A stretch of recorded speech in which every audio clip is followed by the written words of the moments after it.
आज हम बात कर रहे हैं विशेषण के ऊपर। देखिएगा, इससे पहले हम दो वीडियो पे संज्ञा और सर्वनाम पे बात कर चुके हैं। आज हम बात करेंगे विशेषण के ऊपर। वैसे आपको पता होगा कि जो विकारी शब्द है हमारे वो चार प्रकार के हैं: संज्ञा, सर्वनाम, क्रिया और विशेषण। तो संज्ञा सर्वनाम पे हम बात कर चुके हैं। आज हम बात कर रहे हैं विशेषण के ऊपर। आने वाले समय में क्रिया के ऊपर बात करेंगे। वैसे आपको बता दूं कि विशेषण विषय काफी बड़ा है, तो इसके लिए मैंने इसको दो भागों में बांट दिया है। तो ये इसका पहला भाग है और अगला जो वीडियो आएगा वो इसका दूसरा भाग होगा। चलिए आगे बात करते हैं कि आपके पास 6 प्रश्न आए थे मित्रों सुबह। उसमें मैंने ये प्रश्न दिए और उम्मीद करता हूं कि आपने उनके उत्तर भी दिए होंगे। काफी लोगों ने पूछा है कि सर ये प्रश्न पत्र कहाँ मिलेगा, ये प्रश्न कहाँ मिलते हैं। तो वैसे मैं आपको बता दूं, व्हाट्सएप के जरिए मैं इनको प्रेषित करता हूं। फिर भी अगर आपको कहीं आवश्यकता और आपको न मिले तो आप कमेंट बॉक्स में लिख सकते हैं। मैं जैसे तैसे हो आपके पास पहुंचाने की कोशिश करूंगा। चलिए आगे बात करते हैं। आज पहला हमारा प्रश्न है कि भाववाचक संज्ञा से निर्मित विशेषण है। भाववाचक संज्ञा से कौन सा विशेषण बन रहा है? मित्रों सबसे पहले बात करते हैं विशेषण के ऊपर कि विशेषण क्या है। तो वह शब्द जो संज्ञा या सर्वनाम की क्या करेगा, विशेषता बताएगा। कोई भी शब्द अगर विशेषता बता रहा है किसी की तो वो क्या हो जाएगा, विशेषण हो जाएगा। क्या हो जाएगा मित्रों, विशेषण। अगर क्रिया की विशेषता बता रहा है तो वो क्रिया विशेषण हो जाएगा, और संज्ञा सर्वनाम की बता रहा है तो वो विशेषण हो जाएगा। जैसे कि मैंने कहा कि प्रवीण पढ़ाता है, अब मैंने कहा सुंदर प्रवीण पढ़ाता है, मैंने कहा प्रवीण चलता है, प्रवीण सुंदर प्रवीण चलता है। तो ये क्या हो गया मित्रों, जो कोई भी शब्द संज्ञा की या सर्वनाम की विशेषता बताता है वो क्या कहलाएगा, विशेषण। अब प्रवीण चलता है, प्रवीण तो संज्ञा है, लेकिन सुंदर प्रवीण चलता है, ये सुंदर क्या हो गया, प्रवीण की विशेषता बता रहा है। तो मित्रों ये क्या हो गया, हमारा विशेषण हो गया। अब बात करते हैं, मैंने आपको बताया था पिछले वीडियो में कि भाववाचक संज्ञा किन किन से बनती है। तो विशेषण से भाववाचक संज्ञा बनती है और विशेषण से भाववाचक संज्ञा बनती है, लेकिन भाववाचक संज्ञाओं से विशेषण भी बनते हैं। तो यहां पे हमें प्रश्न ये पूछा गया है कि भाववाचक संज्ञा से निर्मित विशेषण। मित्रों मेरा बार बार ये जोर रहता है कि हमें प्रश्न को सावधानी से समझना चाहिए। जब तक हम प्रश्न को नहीं समझेंगे हमारी गलतियां होगी। हमें ध्यान में यही रखना है कि ऐसा कोई शब्द है जो है तो विशेषण, लेकिन बना हुआ किससे, भाववाचक संज्ञा से बना हुआ, व्यक्तिवाचक या जातिवाचक से या क्रिया से नहीं। देखिए बात करते हैं, पहला विकल्प है चलता। तो चलता, चलना क्या है मित्रों, क्रिया है। राम चलता है, प्रवीण चलता है, प्रवीण चलता था। तो चलता है अगर कहीं आता है, देखिए ता है, ती है, तय है, ये कहीं भी आता है तो वो क्या हो जाता है, वर्तमान काल की क्रिया हो जाती है। तो चलता हमारी क्रिया है। आगे देखिए, तो ये तो विकल्प हमारा गलत है। दूसरा देखिए, शब्द है प्यारा। जैसे कि हम कहते हैं प्यारा बेटा, प्यारा कुछ भी, जैसे कि प्यारा कुत्ता। तो मतलब प्यारा किसके लिए उपयोग में लिया हमने, किसी संज्ञा की विशेषता बताने के लिए। मैंने कहा ये तो मेरा प्यारा बेटा है, अक्सर हमारे घर में हमें संबोधित किया जाता है। तो ये प्यारा क्या हो गया, विशेषण हो गया। लेकिन किससे बना ये मित्रों, मूल शब्द क्या है इसमें, ये बहुत ही बारीकी का प्रश्न है। मूल शब्द जब तक हम नहीं जानेंगे तब तक हम विशेषण को चाहे किसी भी बिंदु को नहीं समझ पाएंगे। देखिए आगे, इसमें मूल शब्द जो है मैं यहां लिख रहा हूं, प्यार है। क्या है मित्रों, प्यार। देखिए प्यार भाववाचक संज्ञा है, ना तो आप इसको देख सकते हो ना स्पर्श कर सकते हो, मन ही मन में इसको महसूस कर सकते हो, किया भी होगा आपने। तो आगे देखिए, प्यार से क्या बना, आप प्रत्यय लगा और बन गया प्यारा। तो जैसे कि प्यारा व्यक्ति, तो देखिए क्या हो गया, हमारा विशेषण हो गया। बना किससे है, प्यार शब्द से। प्यार क्या है, भाववाचक। मैंने आपको बताया था भाववाचक में और विशेषण में अंतर कैसे जाना है।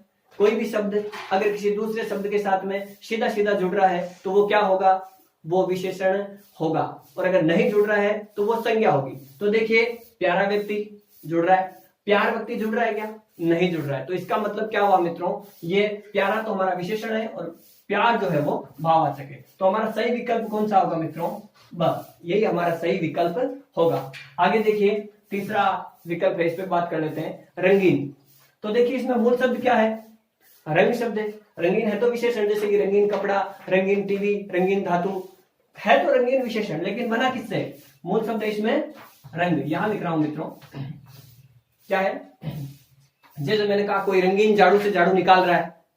क्या कहा मैंने, कोई रंगीन झाड़ू से झाड़ू निकाल रहा है, उसे रोको।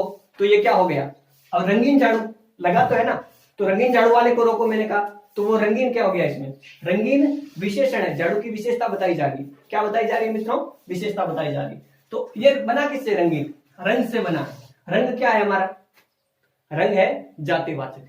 क्या है मित्रों, जातिवाचक है, तो इस पे हमें बात करनी है। तो जातिवाचक है मतलब भाववाचक से नहीं बना है, तो ये है तो विशेषण, लेकिन इसके लिए विकल्प सही नहीं है। अगला देखिए ऊंचाई, ये तो क्या है, भाववाचक है। जोड़िए ऊंचाई किसी के साथ में, ऊंचाई व्यक्ति होगा क्या, नहीं होगा। पहाड़ की ऊंचाई अधिक है, हो सकता है, लेकिन ऊंचाई पहाड़ होगा क्या, नहीं। ऊंचा पहाड़, तो मूल शब्द क्या है इसमें, ऊंचा। क्या है मित्रों, ऊंचा। तो ये तो है हमारा ऊंचा, तो विशेषण, और ऊंचाई क्या हो गई, भाववाचक संज्ञा होगी। तो ये तो भाववाचक संज्ञा है। प्रश्न क्या पूछा है, भाववाचक संज्ञा से निर्मित विशेषण, तो इसके लिए हमारा सही विकल्प है प्यारा, ब। चलिए आगे बात करते हैं दूसरे पर। निम्नलिखित में से गुणवाचक विशेषण कौन सा नहीं है। एक बात ध्यान रखनी है मित्रों आपको, कि यहाँ पे जो मैंने जितने भी प्रश्न लिए हैं वो सारे के सारे किसी न किसी परीक्षा में पूछे गए, आरआरबी बोर्ड में पूछे गए, आरपीएससी में पूछे गए हैं। तो निश्चित तौर पे आप बहुत ही महत्वपूर्ण प्रश्नों का जो तरीका है, बोर्ड हमसे कैसे प्रश्न पूछते हैं, उस पर हमें ध्यान रखना है। जितने भी बोर्ड हैं अलग अलग, यूपी का बोर्ड हो चाहे राजस्थान का, जहां भी हिंदी भाषी प्रदेश है, जहां भी हिंदी के प्रश्न पत्र आते हैं, वहां पे कैसे प्रश्न पूछे जाते हैं, उन प्रश्नों पर हमें बात करनी चाहिए। तो ये बहुत ही महत्वपूर्ण चीज है। देखिए प्रश्न क्या लिखा हुआ है, गुणवाचक विशेषण कौन सा नहीं है। इसका मतलब एक विकल्प जो है वो नहीं वाला है, बाकी में गुणवाचक विशेषण है। तो आगे बात करते हैं। देखिए पहला विकल्प है पतला गंभीर। तो देखिए पतला आदमी, गंभीर आदमी, गंभीर व्यक्ति।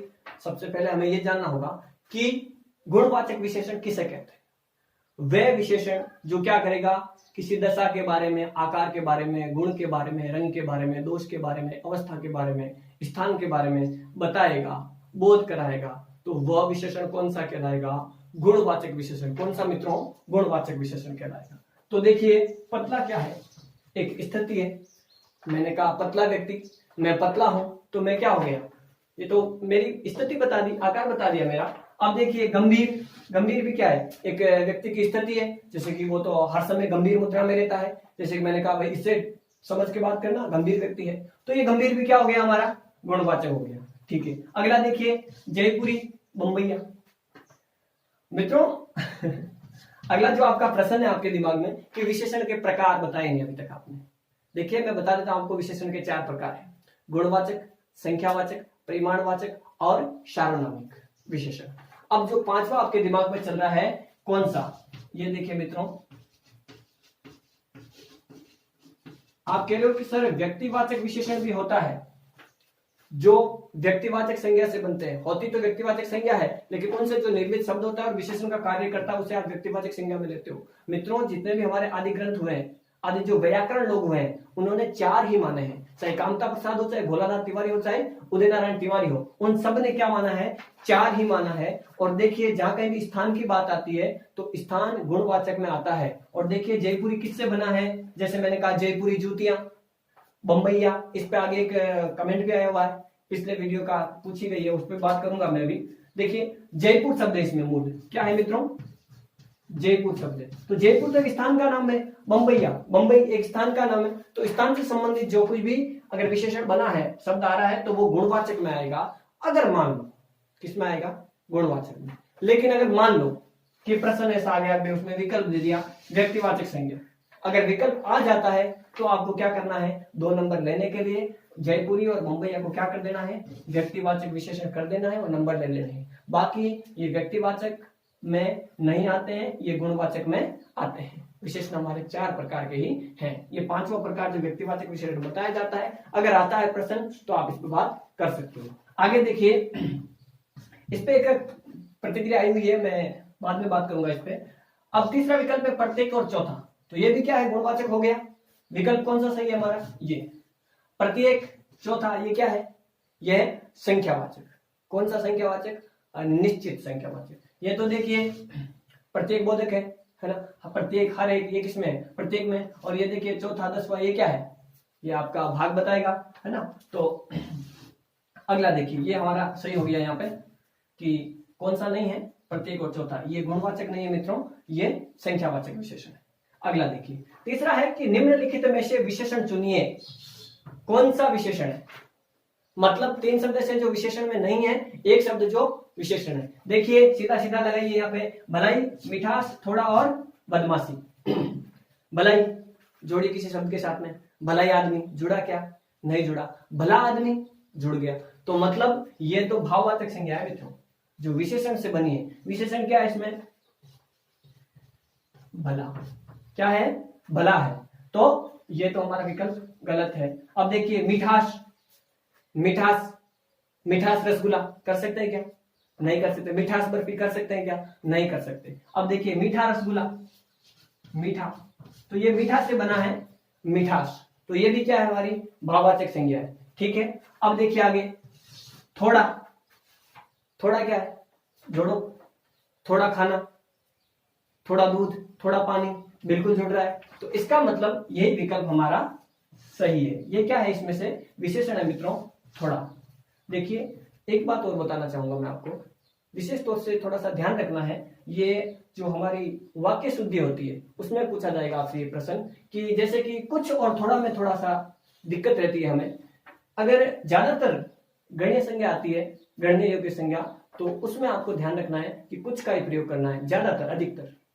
ये नहीं कह रहा हूं कि हर बार यही होगा, अधिकतर कुछ का प्रयोग करना है, और जो अगणीय है उनमें आप थोड़ा का प्रयोग कर सकते हो। जैसे कि मैं कहूँ कुछ दूध, मित्रों कुछ दूध नहीं होता है, वो होता है थोड़ा दूध। अब मैंने कहा थोड़े लड़के, तो वहां थोड़े लड़के अनुपयुक्त रहेगा, वहां करिए कुछ लड़के।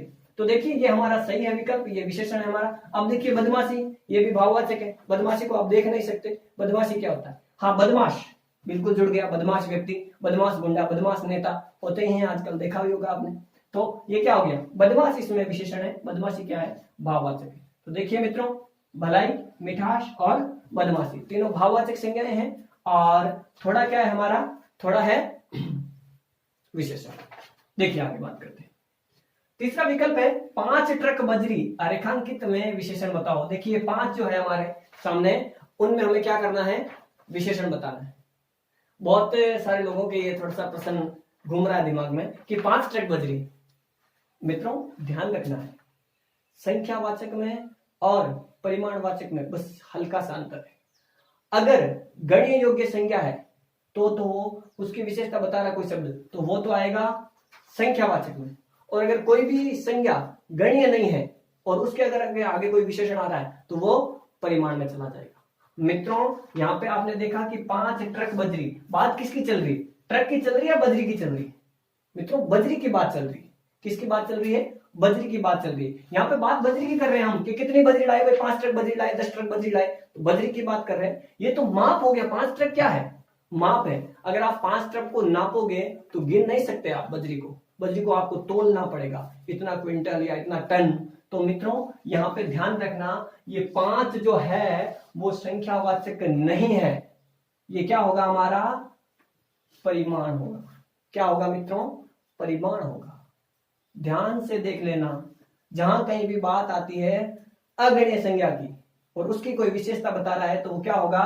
वो परिमाण होगा। अगर गणना योग्य है, जैसे कि मैंने कहा 5 ट्रक, बजरी को हटा दीजिए, मैंने कहा 5 ट्रक, तो यहाँ पे ये 5 क्या हो जाएगा हमारा? ये संख्यावाचक हो जाएगा, निश्चित संख्या में चला जाएगा। तो यहाँ पे हमारे क्या है? निश्चित परिमाणवाचक में है 5 ट्रक बजरी। बजरी को हम तोल सकते हैं, गिन नहीं सकते। तो यहाँ पे परिमाणवाचक होगा, न तो संख्यावाचक होगा और न ही अनिश्चित परिमाणवाचक होगा। अगला देखिए मित्रों, 5वां प्रश्न है हमारे सामने। कुछ लड़के, रेखांकित शब्द कौन सा विशेषण है? रेखांकित क्या है? तो ये देखिए कुछ, बड़ा टेढ़ा प्रश्न है कुछ। तो इस कुछ को देखिए आप, कुछ क्या है? कुछ लड़के। मित्रों मैंने अभी आपको क्या बताया? अभी इस प्रश्न में बताया मैंने आपको, गणना योग्य संज्ञा है और उससे पहले कोई विशेषण आया है तो वो तो क्या होगा? संख्या। और अगर आप उसको गिन नहीं सकते, नापना पड़ेगा, तोलना पड़ेगा, उसके आगे विशेषण लगा हुआ है तो वो क्या होगा? परिमाण। तो आप मुझे बताइए, लड़कों को गिन सकते हो क्या आप? तो जब आप भैया गिन सकते हो, इनको तोलना नहीं पड़ेगा आपको, तो आप परिमाणवाचक में कैसे जा रहे हो? ध्यान रखना इस बात को। इसमें मित्रों परिमाण नहीं होगा। कुछ लड़के क्या तोल सकते हो क्या? परिमाण का मतलब क्या होता है? ऐसा कोई भी शब्द जो क्या करता है? परिमाण के बारे में बताता है, नाप या तोल के बारे में बोध करवाता है, वो परिमाणवाचक में जाएगा। संख्यावाचक किसे कहते हैं? जो किसी संज्ञा शब्द की संख्या के बारे में, गिनती के बारे में बताएगा हमें, 1, 2, आधा, पौन, तो वो क्या हो जाएगा? वो हो जाएगा संख्यावाचक। तो यहाँ पे मित्रों देखिए, कुछ लड़के, लड़कों को हम गिन सकते हैं, ये गणीय संज्ञा है। ध्यान रखना, इस बात पर जोड़ दे रहा हूं बार बार। गणीय संज्ञा अगर आती है तो ये क्या होगा? संख्यावाचक होगा। और अगणीय है, जैसे कि मैंने यहाँ पे कह दिया कुछ सब्जी, तो हालांकि वहां पे कुछ नहीं आएगा, वो थोड़ा लेना पड़ेगा हमें, मैं आपको बता रहा हूँ। जैसे कि मैं लिख दिया कुछ सब्जी, तो वहां पे क्या है, आपको उसको आप गिन नहीं सकते। कुछ दूध दे दो, तो अब आप दूध को गिन सकते हो क्या? नहीं, तोलना पड़ेगा, तो वहां पे ये परिमाण में जाएगा। तो मित्रों यहाँ पे क्या है, यह संख्यावाचक है। कौन सा है मित्रों? संख्यावाचक। संख्यावाचक में भी कौन सा होगा? अनिश्चित संख्यावाचक। कौन सा होगा? अनिश्चित। ये तो आपका विकल्प सार्वनामिक तो है ही नहीं। चलिए आगे बात करते हैं। सार्वनामिक पे हमने पहले बात कर ली, इससे पहले वीडियो में जो सर्वनाम का था उसमें, तो यहाँ पे बात करने की जरूरत नहीं है। वे सर्वनाम शब्द जो क्या करते हैं, है तो सर्वनाम लेकिन किसी संज्ञा की विशेषता बताने लग जाते हैं, तो वो क्या हो जाते हैं? वो हो जाते हैं सार्वनामिक। क्या हो जाते हैं मित्रों? सार्वनामिक। अब देखिए यहाँ पे आप कह सकते हो कि ये कुछ तो क्या है, कुछ तो क्या है, सर्वनाम है, और यहाँ पे इसकी विशेषता बता रहा, तो जो सार्वनामिक होना चाहिए था। मित्रों यहाँ पे देखना पड़ेगा हमें वाक्य में अर्थ क्या दे रहा है। ये कुछ लड़के, यहाँ पे सर्वनाम इस लड़के की विशेषता नहीं, लड़के की गिनती है। मैं कहना चाहता हूं कि कुछ लड़के मतलब 2 लड़के 4 लड़के खेल रहे हैं। क्या बताना चाहता हूं? कोई लड़के विशेष के बारे में बात नहीं कर रहा हूं मैं 2 लड़के 4 लड़के से गिनना चाहता हूं, गिनती बताना चाहता हूं। तो इसीलिए कुछ क्या होगा? संख्यावाचक में जाएगा बारीकी से। यही प्रश्न है जो हमें अटकाएगा और नंबर हमारे काट लेगा। चलिए आगे बात करते हैं। तो इसमें विकल्प है हमारा संख्यावाचक। अगला जो था आखिरी प्रश्न हमारा, वो है कि आधा दरवाजा। देखिए कितनी मजेदार बात है, आधा दरवाजा खुला है, मैं विशेषण बताऊं तो जाहिर सी बात है दरवाजा हमारा शब्द संज्ञा है, और आधा ये आपकी जातिवाचक है। आपकी शंका दूर कर देता हूं मैं, ठीक है। तो अब आधा शब्द क्या है? कईयों ने परिमाण बताया इसमें, क्या आप इसको तोल सकते हो? क्या गिन सकते हैं ना? दरवाजा आधा पूरा, ये तो क्या हो गया भाई? ये तो क्या है? ये आपकी संज्ञा है। अरे संख्या है आधा, 1, 1.5, पौन, ये क्या है? संख्या है। तो मित्रों आपको इसमें नहीं जाना है, इसमें नहीं जाना है। आधा क्या है? संख्या है, तो आधा वहां नहीं जाएगा। अगर हाँ ऐसे शब्दों के आगे आप कोई भी तुल्यता सूचक जो शब्द है वो लगा दोगे, परिमाण बोधक जो शब्द है वो लगा दोगे, तो ये परिमाण में चला जाएंगे। जैसे मैंने कहा आधा लीटर दूध, तो लीटर अगर लगा दिया मैंने, तो ये किस में चला जाएगा मित्रों? परिमाण में। अगर कोई मात्रा सूचक शब्द साथ में नहीं है तो ध्यान रखना मित्रों, वो शब्द परिमाण में नहीं आएगा, वो संख्या में चला जाएगा। किस में चला जाएगा? संख्या में। तो इसमें देखिए विकल्प आपके थोड़ा सा यहाँ पे गलत लिख दिया था मैंने, प्रश्न पत्र में अनिश्चित लिख दिया था मित्रों। ये आधा जो है वो अनिश्चित नहीं होता है, निश्चित संख्यावाचक होता है। विकल्प ये सुधार लीजिए आप थोड़ा सा, मैंने लिख दिया था यहाँ पे अनिश्चित संख्यावाचक, वो नहीं की जगह हो गया। मूल यहाँ पे क्या है? निश्चित संख्यावाचक। निश्चित कैसे हुआ? देखिए हमारे जो निश्चित संख्यावाचक है, संख्यावाचक 2 प्रकार के होते हैं, अनिश्चित और निश्चित। अब निश्चित के भी 2 भाग हैं, एक पूर्णांक और एक अपूर्णांक। पूर्णांक में तो हो गए 1, 2, 3, 4, 5, ये तो क्या है? पूर्णांक। और आधा, पौन, 1.5, सवा, 2.5, ये शब्द क्या है? ये है तो निश्चित में लेकिन अपूर्णांक है। गलती मत करना, फिर से बता देता हूं, आधा, पौन, 1.5, 2.5 ये अनिश्चित नहीं है मित्रों, ये फिक्स है। जैसे कि मैंने कहा कि आधा बोर्ड, तो मैं यहां नहीं जाऊंगा, फिक्स है, मैं यहीं आऊंगा। मैंने कहा आधा हाथ, तो मैं यहां आऊंगा, ये फिक्स है, निश्चित है। तो ध्यान रखना, आधा, पौन, 1.5 क्या है? ये अपूर्णांक संख्या है, और ये किस में आएगी? हमारी संख्यावाचक में। किस में आएगी मित्रों? संख्यावाचक में। तो ये आधा दरवाजा में आधा क्या है मित्रों? निश्चित संख्यावाचक है, और आपका ब विकल्प इसमें सही होगा। अगर कोई गलती हुई तो आप सुधार लेना। देखिए अब बात करते हैं आगे, कुछ 2 एक प्रश्न है जो पूछे गए हैं। पूछा गया है, एक हमारे कोई विद्यार्थी हैं जिन्होंने पूछा है, सर बनारसी साड़ी, जोधपुरी जूती, यहाँ पे कौन सी संज्ञा होगी बताइए। तो मैंने आपको बताया मित्रों कि ये क्या है? जयपुरी, बम्बैया, ये जातिवाचक है। कौन से मित्रों? जातिवाचक संज्ञा। मैंने पिछले वीडियो में बताया था आपको, और बता देता हूं। कईयों ने कहा है कि जयपुरी तो क्या होगा, इसमें तो व्यक्तिवाचक होगा। व्यक्तिवाचक नहीं है मित्रों, ये क्या है? अर्थ ग्रहण कर लिया। मैंने कहा जयपुरी जूती, बनारसी साड़ी, बम्बैया सेब, कश्मीरी सेब। तो अब मित्रों आप मुझे बताइए, आपने एक सेब देखी, अब आप यहाँ पे देख रहे हो, आपने दूसरी जगह जाके देखी, वैसी की वैसी है, जिसका नाम कश्मीरी सेब है, तो क्या आप बता नहीं पाएंगे उसको? बिल्कुल बता पाएंगे, हाथ में अरे ये तो कश्मीरी सेब है। अब जूती देखी, जैसे मैंने कहा जोधपुरी साफा। अब साफा आपने चाहे यहाँ देखा चाहे अमेरिका में जाके देखा, आपको कह रहे भैया ये तो हमारे जोधपुरी साफा है। क्यों? क्योंकि उसने क्या कर लिया? अर्थ ग्रहण कर लिया। और उस जैसे बहुत सारे साफे हैं।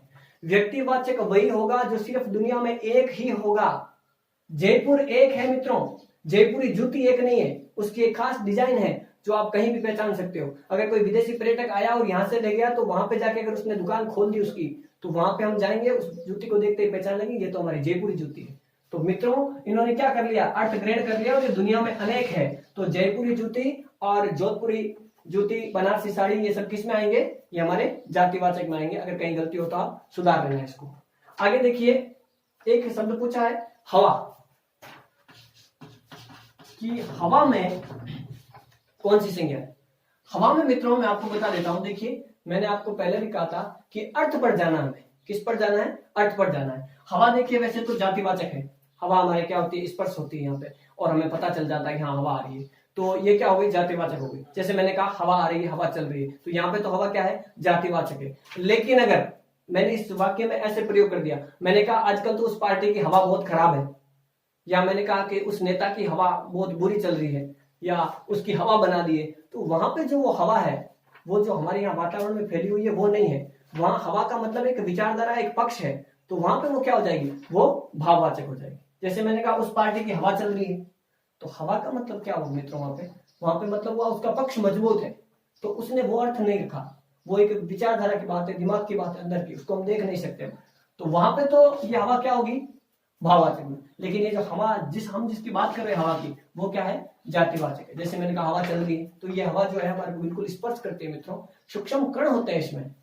काफी मेहनत करके, बातचीत करके मैंने इस पे निष्कर्ष निकाला, हमारे बायोलॉजिस्टों के साथ मेरे मित्र हैं, उनसे बात करके ये निष्कर्ष निकाला मैंने, और फिर इस पे आया हूं मैं कि हवा क्या है, जातिवाचक है। बिल्कुल इसके छोटे छोटे कण होते हैं, ऑक्सीजन, कार्बन डाइऑक्साइड, नाइट्रोजन, ये क्या है, वातावरण में सम्मिलित है ना हमारे। तो देखिए आगे और प्रश्न पे बात करते हैं। एक मित्रों पूछा है कि सर उन्नति और अवनति में क्या फर्क है। देखिए दो शब्द है, यहां लिख रहा हूं मैं, उन्नति और अवनति। सबसे पहले तो मैं आपको बता देता हूं कि ये दोनों क्या है, एक दूसरे के विलोम है, उन्नति और अवनति। अब देखिए मूल रूप से हमें जाना चाहिए शब्द के अर्थ में, उसके टुकड़े कीजिए, चीरफाड़ कीजिए, उसका चीरफाड़ करके जो हमें अर्थ मिलेगा वो ढूंढिए। देखिए इसमें ये कैसे बना, इसमें हमारी व्यंजन संधि है, मूल उपसर्ग है इसमें, देखिए उद प्लस नति, क्या है मित्रों, उद प्लस नति, उद उपसर्ग है।